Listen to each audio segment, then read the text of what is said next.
INDIA ಮೈತ್ರಿಕೂಟ 2024ಕ್ಕೆ ನರೇಂದ್ರ ಮೋದಿಯವರನ್ನ ಅಧಿಕಾರದಿಂದ ಕೆಳಗಿಳಿಸಬೇಕು ಅನ್ನುವ ಏಕೈಕ ಉದ್ದೇಶದಿಂದ ಅಸ್ತಿತ್ವಕ್ಕೆ ಬಂದಿರುವಂತಹ ಮೈತ್ರಿಕೂಟ ಈ ಮೈತ್ರಿಕೂಟದ ಮಧ್ಯದ ಕ್ಷೇತ್ರ ಹಂಚಿಕೆ ಫೈನಲ್ ಹಂತಕ್ಕೆ ಬಂದಿದೆಯಾ?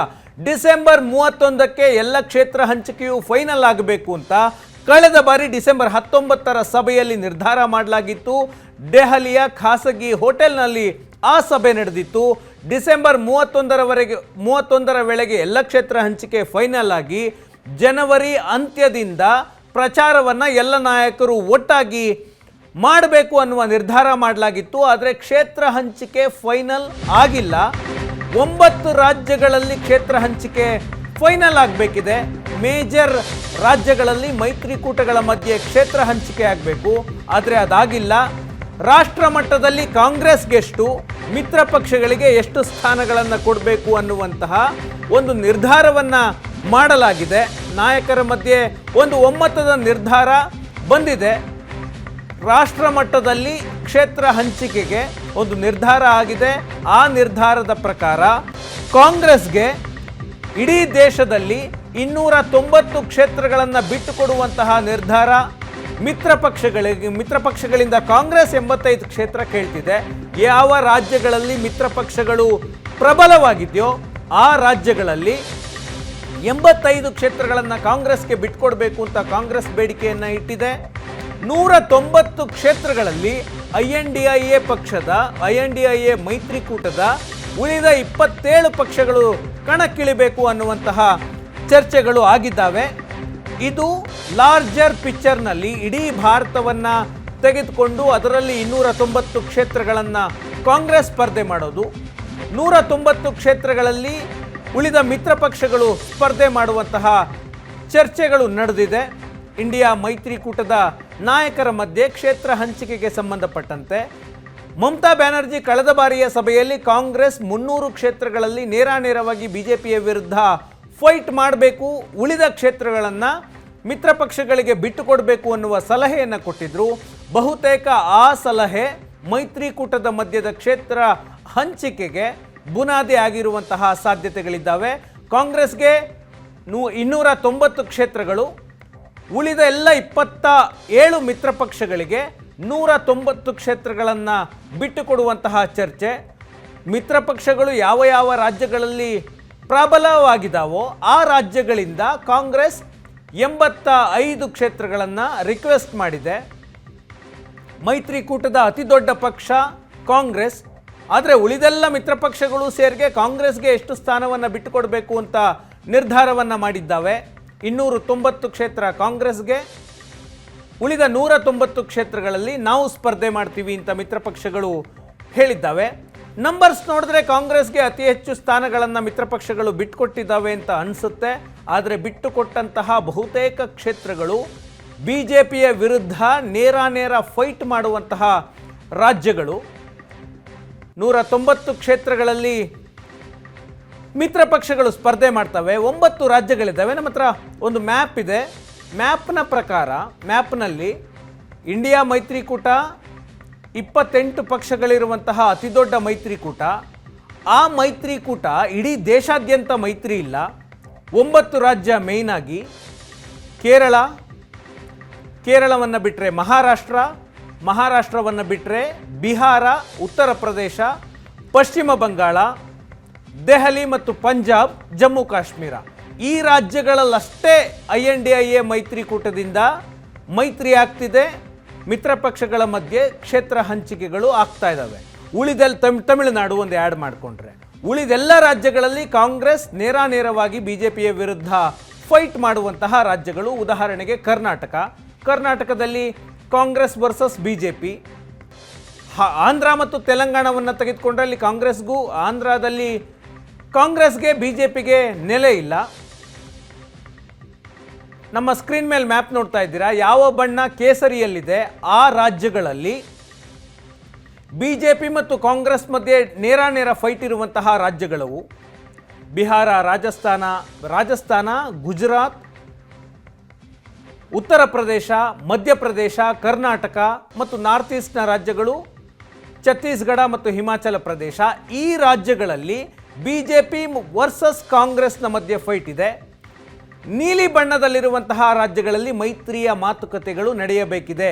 ಕೇರಳ, ತಮಿಳುನಾಡು, ಮಹಾರಾಷ್ಟ್ರ, ಬಿಹಾರ, ಪಂಜಾಬ್, ಹರಿಯಾಣ, ದೆಹಲಿ, ಜಮ್ಮು ಕಾಶ್ಮೀರ ಮತ್ತು ಪಶ್ಚಿಮ ಬಂಗಾಳ ಈ ರಾಜ್ಯಗಳಲ್ಲಿ ಮೈತ್ರಿ ಮಾತುಕತೆ ನಡೀಬೇಕು.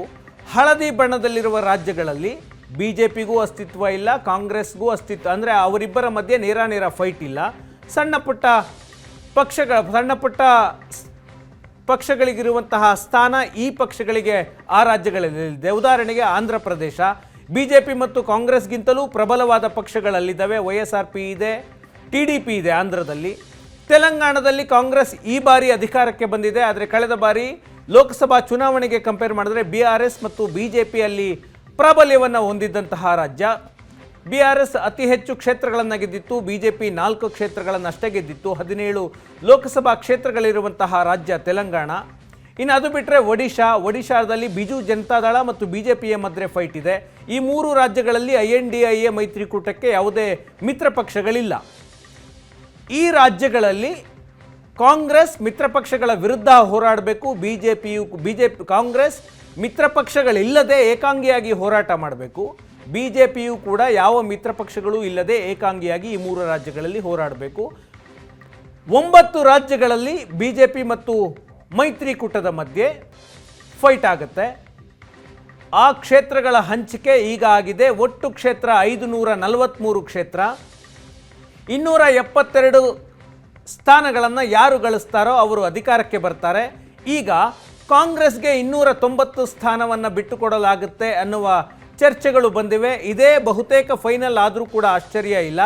ಇನ್ನು ಉಳಿದ 27 ಪಕ್ಷಗಳಿಗೆ 190 ಸ್ಥಾನಗಳನ್ನು ಬಿಟ್ಟುಕೊಡುವಂತಹ ಚರ್ಚೆ ನಡೀತಾ ಇದೆ. ಇನ್ನು ಇತರೆ 63 ಸ್ಥಾನ ಆಂಧ್ರ, ತೆಲಂಗಾಣ ಮತ್ತು ಒಡಿಶಾ ಮತ್ತು ಈಶಾನ್ಯ ಭಾರತದ ಒಂದಷ್ಟು ರಾಜ್ಯಗಳನ್ನು ಸೇರಿಕೊಂಡ್ರೆ 63 ಸ್ಥಾನಗಳು ಬರುತ್ತವೆ. ಇಲ್ಲಿ ಬೇರೆ ಬೇರೆ ಪಕ್ಷಗಳು ಸ್ಪರ್ಧೆಯನ್ನು ಮಾಡ್ತವೆ. ಈಗ ಮೈತ್ರಿಗೆ ಇಷ್ಟು ಕ್ಷೇತ್ರಗಳನ್ನು ಬಿಟ್ಟುಕೊಡುವಂತಹ ನಿರ್ಧಾರಗಳಾಗಿದ್ದಾವೆ. ಯಾವ ರಾಜ್ಯಗಳಲ್ಲಿ ಕ್ಷೇತ್ರ ಹಂಚಿಕೆ ಕಗ್ಗಂಟಾಗಿದೆ, ಲಾರ್ಜರ್ ಪಿಕ್ಚರ್ನಲ್ಲಿ ಈ ಕ್ಷೇತ್ರಗಳ ಹಂಚಿಕೆ ಆಗಿದೆ, ಆದರೆ ರಾಜ್ಯ ಮಟ್ಟದಲ್ಲಿ ಸ್ಥಾನಗಳ ಹಂಚಿಕೆ ಬಗ್ಗೆ ದೊಡ್ಡ ಫೈಟ್ ಆಗ್ತಾ ಇದೆ. ಉದಾಹರಣೆಗೆ ಪಶ್ಚಿಮ ಬಂಗಾಳ 42 ಲೋಕಸಭಾ ಕ್ಷೇತ್ರಗಳನ್ನು ಹೊಂದಿರುವಂತಹ ದೊಡ್ಡ ರಾಜ್ಯ ಪಶ್ಚಿಮ ಬಂಗಾಳ. ಇಲ್ಲಿ ಕಾಂಗ್ರೆಸ್, TMC ಮತ್ತು ಎಡಪಕ್ಷಗಳ ಮಧ್ಯೆ ಕ್ಷೇತ್ರ ಹಂಚಿಕೆ ಆಗಬೇಕು. ಆದರೆ ಕಾಂಗ್ರೆಸ್ ಮತ್ತು ಎಡಪಕ್ಷಿಗಳ ಅಸ್ತಿತ್ವ ಪಶ್ಚಿಮ ಬಂಗಾಳದಲ್ಲಿ ಈಗ ಅಷ್ಟಾಗಿ ಇಲ್ಲ. ಅಲ್ಲಿ BJP ವರ್ಸಸ್ TMC ಮಧ್ಯೆ ನೇರ ಫೈಟ್ ಆಗುತ್ತೆ. TMC ನಾಯಕರು ಹೇಳ್ತಿದ್ದಾರೆ ಕೇವಲ 2 ಕ್ಷೇತ್ರಗಳನ್ನು ಬಿಟ್ಟುಕೊಡ್ತೀನಿ ಅಂತ. ಮಮತಾ ಬ್ಯಾನರ್ಜಿ ಸ್ಪಷ್ಟವಾಗಿ ಹೇಳಿದ್ದಾರೆ 42 ಕ್ಷೇತ್ರಗಳಲ್ಲಿ 40 ಕ್ಷೇತ್ರಗಳಲ್ಲಿ TMC ಸ್ಪರ್ಧೆ ಮಾಡುತ್ತೆ ಅನ್ನುವ ವಿಚಾರ. ಕೇವಲ 2 ಪಕ್ಷಗಳನ್ನು ಕಾಂಗ್ರೆಸ್ ಮತ್ತು ಎಡಪಕ್ಷಗಳಿಗೆ ಬಿಟ್ಟು ಕೊಡ್ತೀವಿ, ಬೇಕಿದ್ರೆ ತೆಗೆದುಕೊಳ್ಳಿ, ಬೇಡ ಅಂದರೆ TMC ಏಕಾಂಗಿಯಾಗಿ ಸ್ಪರ್ಧೆ ಮಾಡುತ್ತೆ ಅಂತ. ಕಳೆದ ಬಾರಿ ಡಿಸೆಂಬರ್ 19ರ ಮೀಟಿಂಗಿಗೆ ದೆಹಲಿಗೆ ಬಂದಾಗ ಮಮತಾ ಬ್ಯಾನರ್ಜಿ ನಾವು ಮೈತ್ರಿ ಮಾಡ್ಕೊಳ್ಳೋಕ್ಕೆ ಸಿದ್ಧ, ಆದರೆ ಕ್ಷೇತ್ರ ಹಂಚಿಕೆ ನಾವು ಹೇಳಿದಂತೆ ಆಗಬೇಕು ಅಂತ ಷರತ್ತನ್ನು ವಿಧಿಸಿದ್ರು. ಇದರ ಜೊತೆಗೆ ಮಲ್ಲಿಕಾರ್ಜುನ ಖರ್ಗೆ ಪ್ರಧಾನಿ ಅಭ್ಯರ್ಥಿ ಆಗಬೇಕು ಅಂತ ಕೂಡ ಹೇಳಿದರು. ಅದು ರಾಹುಲ್ ಗಾಂಧಿಯವರನ್ನು ನಿಯಂತ್ರಣ ಮಾಡೋದಕ್ಕೋಸ್ಕರ ಈ ಪ್ರಸ್ತಾಪವನ್ನು ಮಮತಾ ಬ್ಯಾನರ್ಜಿ ಮಾಡಿದ್ರು ಅಂತ ಹಲವು ವಿಶ್ಲೇಷಣೆಗಳು ಬಂದವು. ಈಗ ಕ್ಷೇತ್ರ ಹಂಚಿಕೆಯಲ್ಲಿ ಕೇವಲ 2 ಕ್ಷೇತ್ರಗಳನ್ನಷ್ಟೇ ಬಿಟ್ಟುಕೊಡ್ತೀವಿ, ಅದಕ್ಕಿಂತ ಹೆಚ್ಚು ಸಾಧ್ಯ ಇಲ್ಲ, ಇನ್ನೂ ಕ್ಷೇತ್ರಗಳು ಬೇಕು ಅಂತ ಒತ್ತಡ ಹೇರಿದ್ರೆ ಮೈತ್ರಿಕೂಟದಿಂದ ಹೊರಬಂದು TMC ಏಕಾಂಗಿಯಾಗಿ ಸ್ಪರ್ಧೆ ಮಾಡುತ್ತೆ ಎನ್ನುವಂತಹ ಬೆದರಿಕೆಯನ್ನು TMC ನಾಯಕರು ಹಾಕ್ತಿದ್ದಾರೆ. ಹಾಗಾಗಿ ಪಶ್ಚಿಮ ಬಂಗಾಳದಲ್ಲಿ ಕ್ಷೇತ್ರ ಹಂಚಿಕೆ ಈವರೆಗೂ ಫೈನಲ್ ಆಗಿಲ್ಲ. ಇನ್ನು ಮಹಾರಾಷ್ಟ್ರ 42 ಕ್ಷೇತ್ರಗಳಿರುವಂತಹ ದೊಡ್ಡ ರಾಜ್ಯ. ಇಲ್ಲಿ ಶಿವಸೇನೆ, ಕಾಂಗ್ರೆಸ್ ಮತ್ತು NCPಯ ಆಲ್ರೆಡಿ ಮೈತ್ರಿಕೂಟ ಇದೆ. ಶಿವಸೇನೆ ಅಂದರೆ ಶಿವಸೇನೆಯ ಉದ್ಧವ್ ಠಾಕ್ರೆಯವರ ಬಣ. ಶಿವಸೇನೆ ಒಡೆದು 2 ಬಣವಾಗಿದೆ, ಒಂದು ಉದ್ಧವ್ ಠಾಕ್ರೆ, ಒಂದು ಏಕನಾಥ್ ಶಿಂದೆ. ಉದ್ಧವ್ ಠಾಕ್ರೆ ಈಗಲೂ ಕೂಡ INDIA ಮೈತ್ರಿಕೂಟದ ಭಾಗ ಆಗಿದ್ದಾರೆ. ಕಾಂಗ್ರೆಸ್ ಮತ್ತು NCPಯ ಜೊತೆ ಮಹಾ ವಿಕಾಸ್ ಅಗಾಡಿ ಮೈತ್ರಿಕೂಟವನ್ನು ಮಾಡಿಕೊಂಡಿದ್ದಾರೆ. ಇಲ್ಲಿ ಕಾಂಗ್ರೆಸ್ಗೆ ಹೆಚ್ಚು ಕ್ಷೇತ್ರಗಳನ್ನು ಕೊಡಬಾರ್ದು ಅನ್ನೋದು ಉದ್ಧವ್ ಶಿವಸೇನಾ ಬೇಡಿಕೆ. 23 ಕ್ಷೇತ್ರಗಳನ್ನು ಶಿವಸೇನೆಯ ಉದ್ಧವ್ ಬಣ ಕೇಳ್ತಾ ಇದೆ ಮಹಾರಾಷ್ಟ್ರದಲ್ಲಿ. ಕಾಂಗ್ರೆಸ್ಗೆ ಯಾವುದೇ ಸ್ಥಾನವನ್ನು ಬಿಟ್ಕೊಡ್ಬೇಕು, ಎಷ್ಟು ಸ್ಥಾನವನ್ನು ಬಿಟ್ಕೊಡ್ಬೇಕು ಅನ್ನುವ ಚರ್ಚೆ ಬಂದಾಗ 4ರಿಂದ 5 ಸ್ಥಾನ ಬಿಟ್ಟುಕೊಟ್ರೆ ಸಾಕು. ಯಾಕಂದರೆ ಕಾಂಗ್ರೆಸ್ಗೆ ಕಳೆದ ಚುನಾವಣೆಯಲ್ಲಿ ಕೇವಲ 1 ಸ್ಥಾನವನ್ನು ಅಷ್ಟೇ ಗೆದ್ದಿತ್ತು. ಹಾಗಾಗಿ ಕಾಂಗ್ರೆಸ್ ಇಲ್ಲಿ ಹೆಚ್ಚು ಸ್ಥಾನವನ್ನು ನಿರೀಕ್ಷೆ ಮಾಡೋದು ಬೇಡ ಅಂತ ಉದ್ಧವ್ ಠಾಕ್ರೆ ಟೀಮ್ ವಿರೋಧವನ್ನು ಮಾಡ್ತಾ ಇದೆ. ಕಾಂಗ್ರೆಸ್ ಹೆಚ್ಚು ಸ್ಥಾನಗಳಿಗೆ ಬೇಡಿಕೆಯನ್ನು ಇಡ್ತಾ ಇದೆ. 3 ಪಕ್ಷಗಳು ಸಮಾನವಾಗಿ ಹಂಚಿಕೆ ಮಾಡಿಕೊಳ್ಬೇಕು ಮಹಾರಾಷ್ಟ್ರದಲ್ಲಿ ಅನ್ನುವುದು ಕಾಂಗ್ರೆಸ್ನ ನಿಲುವು. ಆದರೆ ಯಾವ ಪಕ್ಷದ ಪ್ರಾಬಲ್ಯ ಇದೆಯೋ ಆ ಪ್ರಾಬಲ್ಯದ ಮೇಲೆ ಕ್ಷೇತ್ರ ಹಂಚಿಕೆ ನಿರ್ಧಾರ ಆಗಬೇಕು ಅನ್ನೋದು ಉದ್ಧವ್ ಠಾಕ್ರೆ ಅವರ ವಾದ.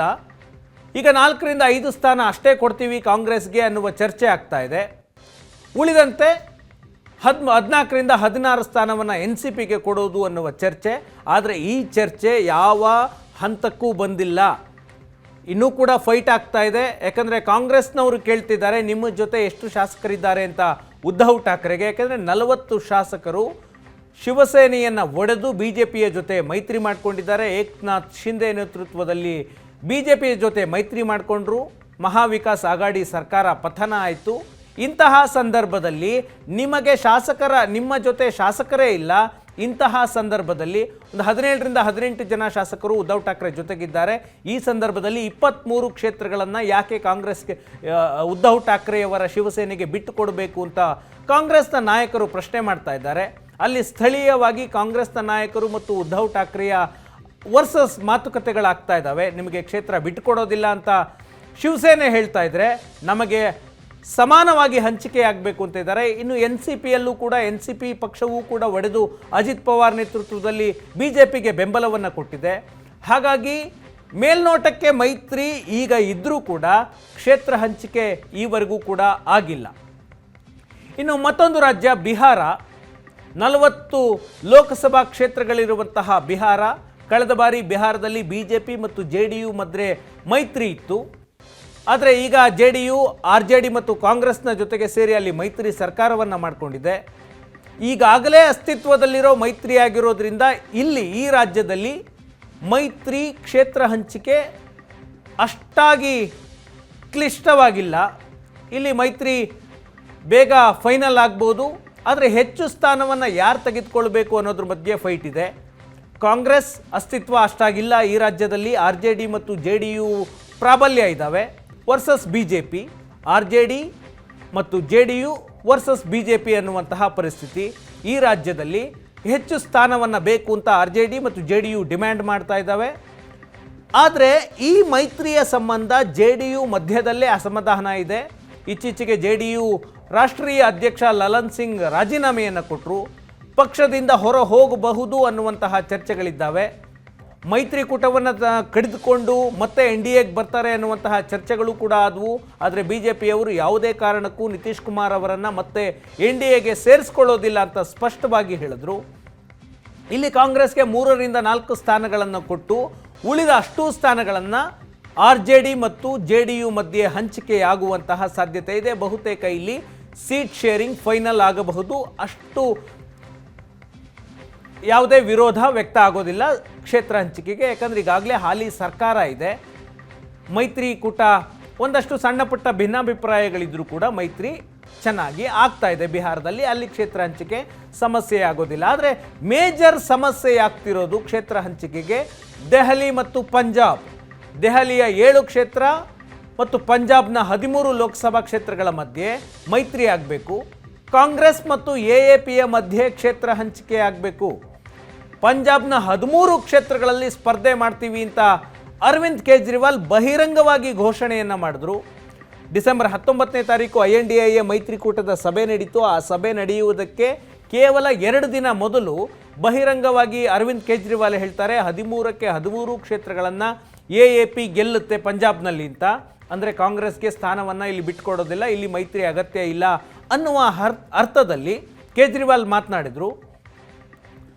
ದೆಹಲಿಯಲ್ಲಿ 7 ಕ್ಷೇತ್ರ, ದೆಹಲಿಯಲ್ಲಿ ಬೇಕಾದರೆ ಕ್ಷೇತ್ರ ಹಂಚಿಕೆ ಮಾಡ್ಕೊಳ್ತೀವಿ, ಆದರೆ ಪಂಜಾಬ್ನಲ್ಲಿ ಆಗೋದಿಲ್ಲ ಅಂತಿದ್ದಾರೆ. ಪಂಜಾಬ್ನಲ್ಲಿ ಅಕಾಲಿ ದಳ ಮತ್ತು BJPಯ ವಿರುದ್ಧ ಕಾಂಗ್ರೆಸ್ ಮತ್ತು AAP ಒಂದಾಗ್ತಾವ ಅನ್ನುವಂತಹ ಪ್ರಶ್ನೆ. ಯಾಕಂದರೆ ಕಾಂಗ್ರೆಸ್ ಸರ್ಕಾರವನ್ನು ಸೋಲಿಸಿ ಅಲ್ಲಿ AAP ಅಧಿಕಾರವನ್ನು ಹಿಡಿದಿದೆ ಪಂಜಾಬ್ನಲ್ಲಿ.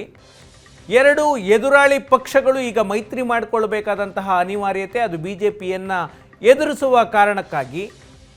ಆದರೆ ದೆಹಲಿ ಮತ್ತು ಪಂಜಾಬ್ನ ಕಾಂಗ್ರೆಸ್ ಘಟಕಗಳು AAPಯ ಜೊತೆ ಯಾವುದೇ ಕಾರಣಕ್ಕೂ ಮೈತ್ರಿ ಮಾಡಿಕೊಳ್ಳಬಾರದು, ನಮ್ಮ ಇಚ್ಛೆಗೆ ವಿರುದ್ಧವಾಗಿ ರಾಷ್ಟ್ರ ಮಟ್ಟದಲ್ಲಿ ಮೈತ್ರಿ ಆಗಬಾರ್ದು ಅಂತ ವಿರೋಧವನ್ನು ಮಾಡಿದ್ದಾವೆ.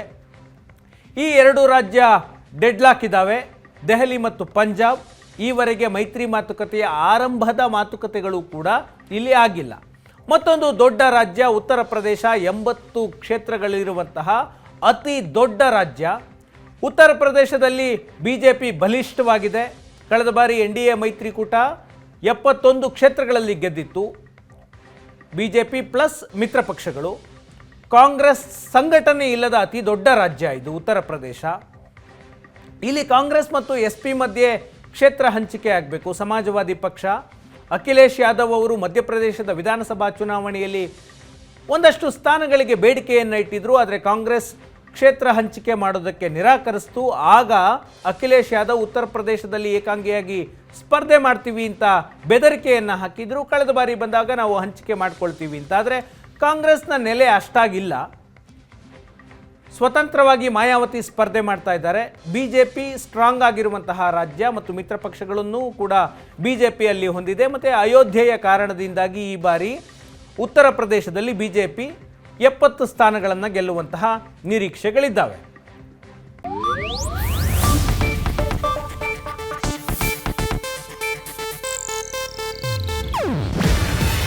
ಇದು ಏಷ್ಯಾನೆಟ್ ನ್ಯೂಸ್ ನೆಟ್ವರ್ಕ್ ಪ್ರಸ್ತುತಿ. ನೀವು ನೋಡ್ತಿದ್ದೀರಾ ಏಷ್ಯಾನೆಟ್ ಸುವರ್ಣ ನ್ಯೂಸ್.